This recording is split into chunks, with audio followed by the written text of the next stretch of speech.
वृषाली यादव सारंग। बुलेटिनच्या सुरुवातीला महत्त्वाची आणि मोठी बातमी ती म्हणजे वाल्मिक कराड आणि सुदर्शन घुलेला तुरुंगामध्ये मारहाण झालेली आहे। बीडच्या जेलमध्ये वाल्मिक कराड आणि सुदर्शन घुलेला मारहाण झाली आहे। महादेव गित्ते आणि अक्षय आठवलेकडून कराडला मारहाण झाल्याची माहिती मिळतेय। कराडने एका केसमध्ये अडकवल्याचं मारहाण करणाऱ्यांना राग होता आणि त्याच्यातूनच ही मारहाण झाली आहे। तुरुंगामध्ये आठवड्याभरापासून गित्ते, आठवले आणि कराड गँगमध्ये तणाव असल्याची माहिती देखील मिळतेय। महेंद्र मुधोळकर आमचे प्रतिनिधी आमच्या सोबत आहेत। अधिक माहिती त्यांच्याकडून जाणून घेणार आहोत। महेंद्र, सध्याचे अपडेट्स काय माहिती मिळतेय? वृषाली, गेल्या अनेक दिवसापासून जर बघितलं गेलं तर गित्ते, त्यानंतर कराड आणि त्यानंतर अक्षय आठवले ह्या तिन्ही गँगमध्ये जे आहे ते धुसफूस होत होती अशी माहिती जी आहे, अशी कुणकुण जी आहे ते बाहेर आली होती।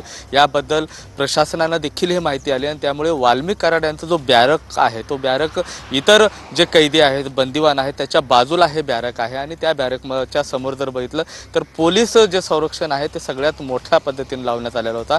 मात्र सुदर्शन जो घुले आहे तो दुसऱ्या बॅरकमध्ये आहे। तो बॅरक जो आहे तो अक्षय आठवले या बॅरकच्या बाजूला आहे आणि आज सकाळची ही घटना होती। सुरुवातीला 8 दिवसापासून यांची बाचाबाची झाली आणि त्यानंतर अक्षय आठवले आणि महादेव गिते हे दोन जे बंदी आहेत, कैदी आहेत ते एका बॅरकमध्ये आहेत आणि नाश्ताचा जो वेळ चालू झाला होता आणि त्या ठिकाणी सुदर्शन घुले तिथं त्यांना मिळून आला आणि सुरुवातीला त्याच्यावर त्यांनी मारहाण केली, हातापाई केली आणि त्यानंतर वाल्मिक कराड यांच्याकडे त्यांनी जाण्याचा प्रयत्न केला होता। वाल्मिक कराड यांना धराधरी करण्याचा प्रयत्न केला होता अशी माहिती सध्या तरी समोर येते। मात्र आमदार सुरेश धस यांनी सांगितलंय की वाल्मिक कराड यांना देखील 2-3 चापटा मारलेल्या आहेत असा जो शिक्कामोर्तब आहे तो सध्या जर बघितलं गेलं तर सुरेश धस यांनी केलेला आहे। मात्र प्रशासनाकडनं अद्याप ही अधिकृतपणे दुजारा या घटनेला देण्यात आलेला नाही।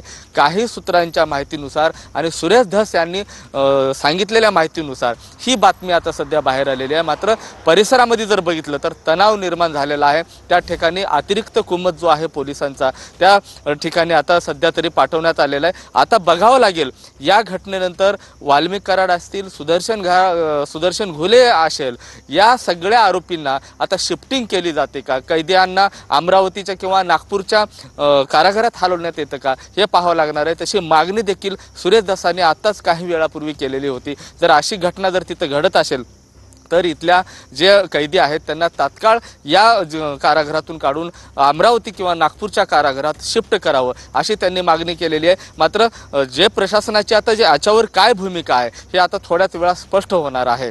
वृषाली, महेंद्र, तुरुंग प्रशासनाकडून काही अधिकृतपणे माहिती देण्यात आलेली आहे का? वृषाली, तुरुंग प्रशासनाने आम्ही वारंवार जो आहे संपर्क करण्याचा प्रयत्न करतोय। मात्र आतमध्ये जे कोणी प्रशासकीय तुरुंग अधिकारी असतील, तिथले त्यांचे अधिकारी असतील, त्यांना तिथं फोन वापरण्यास बंदी आहे। त्यामुळे त्यांचा संपर्क होत नाही। फोनची रिंग वाजते मात्र ते फोन उचलत नाहीत। मात्र सूत्रांच्या माहितीनुसार सकाळपासून त्या कारागृहामध्ये तणाव होता, तणावाची परिस्थिती होती, बाचाबाची झाली, सुदर्शन घुलेला हातापाई पण झाली। मात्र ही हातापाई जे दुसरा जे आरोपी आहे वाल्मिक कराड याच्यापर्यंत गेली का याचा दुजोरा आतापर्यंत प्रशासनाने दिलेला नाही। मात्र दुसरीकडे आमदार सुरेश धस असतील किंवा इतर अनेक सूत्र असतील यांच्या म्हणण्याप्रमाणे सुदर्शन घुले याच्यासह वाल्मिक कराडाला देखील मारण्यात आल्याचं जी माहिती आहे ते धसांनी पण दिलेली आहे आणि सूत्रांनी पण दिलेली आहे। त्यामुळे आता अधिकृतरित्या जे जेल प्रशासन आहे, प्रशासनाचे जे आयुक्त आहेत त्यांची काय पुढे भूमिका आहे, ती त्यांचं काय म्हणणं येते आता थोड्याच वेळानंतर समजणार आहे। वृषाली, नक्कीच महेंद्र, तुम्ही असेच आपल्या सोबत राहा। वाल्मिक कराडला तुरुंगामध्ये मारहाण झाली आहे। वाल्मिक कराड आणि सुदर्शन घुलेला बीडच्या तुरुंगामध्ये मारहाण झालेली आहे। महादेव गित्ते आणि अक्षय आठवलेकडून ही मारहाण झालेली आहे। वाल्मिक कराडला 2 चापट्या मारण्यात आल्याची माहिती आहे। वाल्मिक कराडनं खोट्या केसमध्ये अडकवल्याचा मारहाण करणाऱ्यांना राग होता। गित्ते आणि आठवले कराड आणि घुलेच्या अंगावर धावून गेले। सुरुवातीला बाचाबाची झाली आणि त्यानंतर या बाचाबाचीचे रूपांतर हाणामारीमध्ये झालं। जेल प्रशासनाकडून याला कोणताही दुजोरा देण्यात आलेला नाही।